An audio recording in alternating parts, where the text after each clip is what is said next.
Outputting our coverage. It's what we do. That's all we do every Thursday at 5:30. College football. Mountain West Conference. Doesn't matter. SEC is all that matters. Nick Saban is crazy. Yeah. And that's all. All right, welcome into this week's somewhat early edition of Outputting Our Coverage by necessity. Work is calling once again. Unfortunately, I'll have to be out of town the rest of the week, but we did not want to deprive you, our faithful listeners, of the wonderful college football discussion that flows out of this show every week. As always, I am joined by my faithful co-host, David. David is with us by phone today, hopefully. David, you there? I'm here. All right. Yeah. I'm excited because I was afraid we were going to deprive our listeners of our in-depth Alabama analysis. I mean, even Alabama fans wouldn't know what's going on if we weren't here to tell them what's happening. Absolutely. As David mentioned, today is the day that we are going to do our full Alabama Crimson Tide preview, followed next week by a full Auburn preview, and the week after by our season preview. Actually, that week will be the week that the games are actually getting started.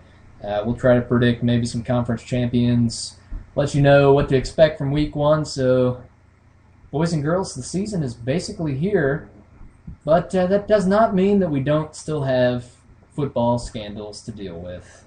As always. As long as there's an off-season, there's going to be scandals. Yeah, I mean, I guess it is still technically the off-season. The biggest scandal news this week comes to us from the lovely city of Baton Rouge, Louisiana. Everybody's favorite defensive back, the Honey Badger, no longer an LSU player. Just absolutely shocking when the news came out. I actually didn't believe it when my friend told me that it was happening. I had to keep checking ESPN constantly and trying to figure out what in the world happened. But the Honey Badger made some poor decisions late, and it really cost him. Yeah, I mean, I probably wasn't as shocked as you were, because he's had some problems in the past, but I was kind of shocked that Les Miles took this strong of an action. I mean, from the best we can gather, it was drug-related, probably marijuana. We don't know that for sure. And, you can make a lot of debates one way or another about, how bad marijuana is compared to some of the other things that football players are doing, but I think the key thing is it was kind of a repeated offense. It kept happening, and kudos to Les for really sticking his neck out there and, kicking a very important player off of that team. Well, I think the heavy NCAA sanctions in the last couple of weeks have really influenced that decision.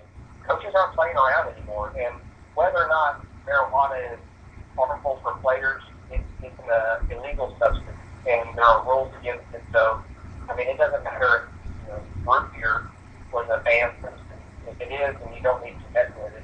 They have the rules in place, and the players know about it. So, yeah, that's their fault for doing it. Very, very true. I guess the immediate question now becomes, how much of an impact does this have on LSU's season? I mean, is this a lot of preseason publications had even ranked them number one in the country? Is this a big enough effect to drop them down from that? Well, I never thought that they'd be a number one team. I think we've talked before, especially last week when we discussed LSU, that there's just too much strength in the SEC, too much depth for them to go the entire season undefeated. I do think it affects them. I think they're young. They're extremely young in the secondary, especially without the Honey Badger. It would have been really nice to have him for 1 year and really get these young guys trained up. But I think it will affect them more in the defense than anything. And they really need their defense to be spectacular. They've got enough playmakers where it might not make a big difference, but I think it'll make at least 7 points a game. Yeah, I think there may be some difference. I know we talked about during our LSU preview that we both kind of thought that the Honey Badger might be a little bit overrated. Kind of got exposed as a one-on-one guy in the championship game against Alabama. They kind of made him look silly. But what he is a playmaker. He creates opportunities. I think he had more turnovers caused in his first 2 years at LSU than any other player had ever had at LSU. So he's a kind of a spark plug kind of guy, which a team like LSU really kind of needs. I mean, they're kind of vanilla on offense, or at least they have had trouble scoring points just, from a pure offensive perspective. And having a guy like that who can maybe flip the field, get you some good field position once in a while, that could cause maybe a bigger difference than some people might think. And they're an extremely conservative team, so they're not going to make a lot of big plays on offense. They're depending on the defense to make those plays. And with the Honey Badger, the big stat that came out this week when we heard about it is that last year he scored in the 3 biggest games for them when they were losing. So it was either an interception, a fumble, or some kind of punt return. He turned the Arkansas game around single-handedly. Yeah. So you're going to miss that. He'll miss what you miss. I think it'll probably affect him in maybe 1 or 2 really close games where they need a big play and can't quite muster it up, and it'll be the difference in 3 or 7 points. Yeah, I have full confidence that LSU has plenty of other athletic, very talented guys. I was reading about some of them this week who, say they're ready to step up into that role, but you don't become a Honey Badger overnight. You have to completely stop caring about everything, which we saw totally happen in this case. So it's just not an overnight thing. And there's a big difference between playing in high school and playing at the SEC level. I don't care how talented a freshman is, but they're not ready for that.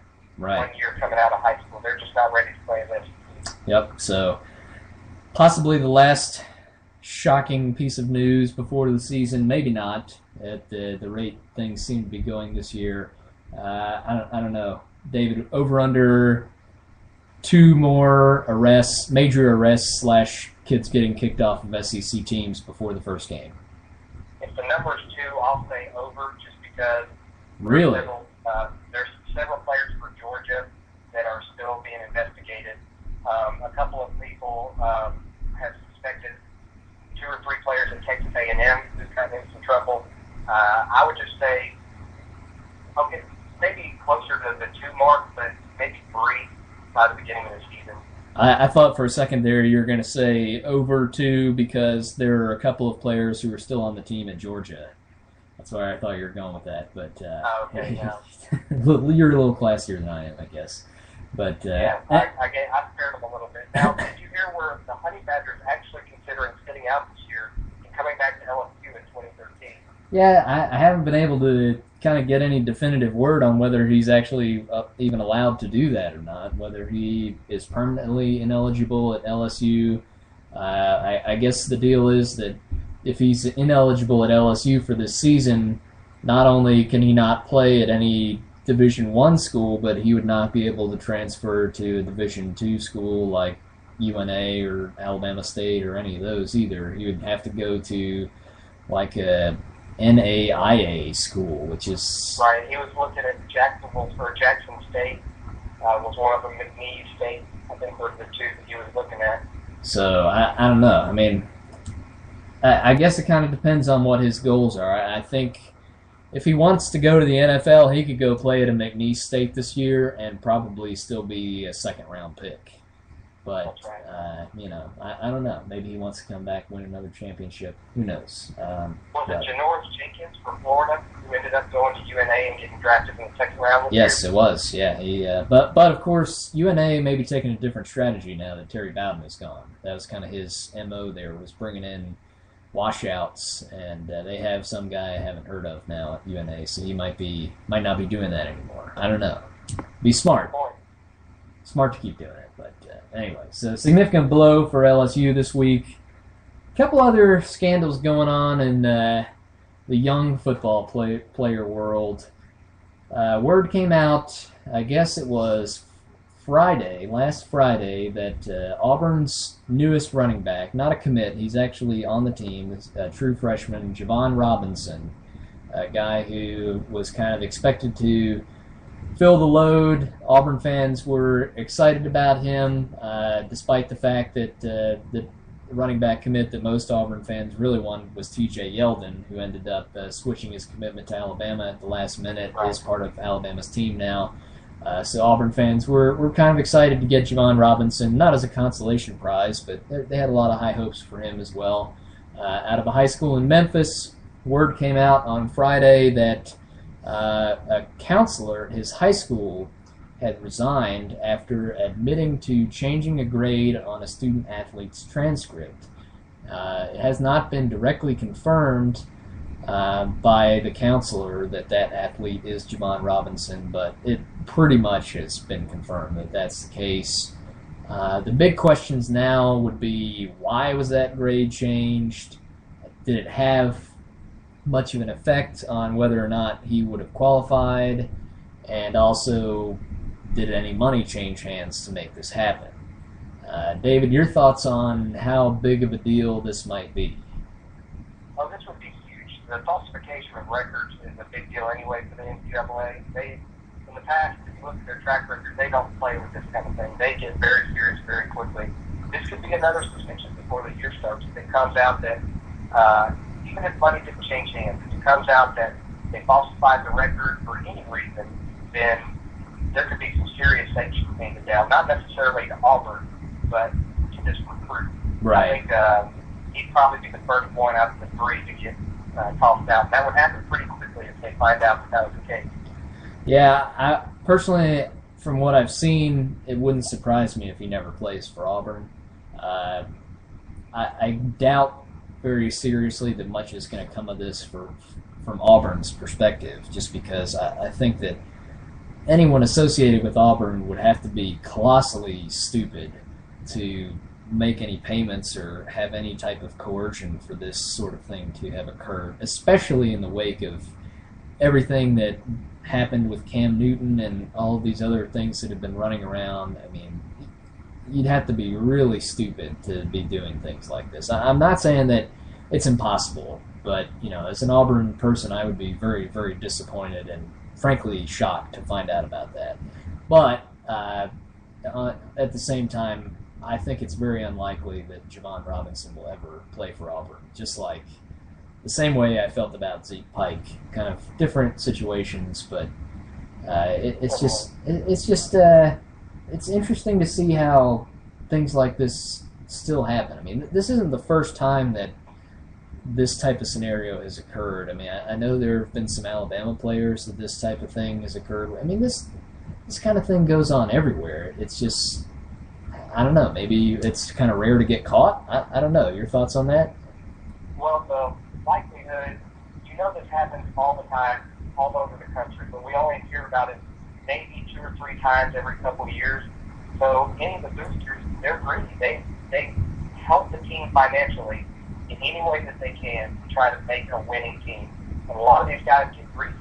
They'll do anything they see somebody else making a payment, they can do it too, and they're playing the odds to bet that they can't get caught. It's a dangerous game to play, but it's one that a lot of people play still. Yeah. Because the sanctions haven't caught up with the act. So right. I don't know if we get out and get rid of it.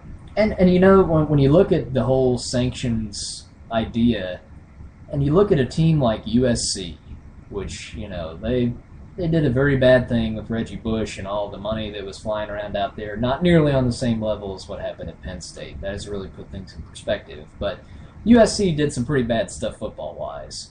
They supposedly got hit very hard with penalties, and here they are. I mean, they're just now coming off of their sanctions, and they're ranked number 1 preseason in the country by a lot of publications. I mean, does the sanction thing even matter, At this point, it probably doesn't. Now, Penn State got hit a little harder than USC did. A lot of people, when the USC sanction came down, said it was too soft. I mean, they only had 5 scholarships suspended after 1 year. They had a bowl ban briefly. They did not get hit nearly as hard. I think the sanctions have to get harder to really encourage us to stop happening. I'd really like to see sanctions on boosters, or more importantly, on sponsors. People who are coming in trying to get these recruits early before they hit the NFL.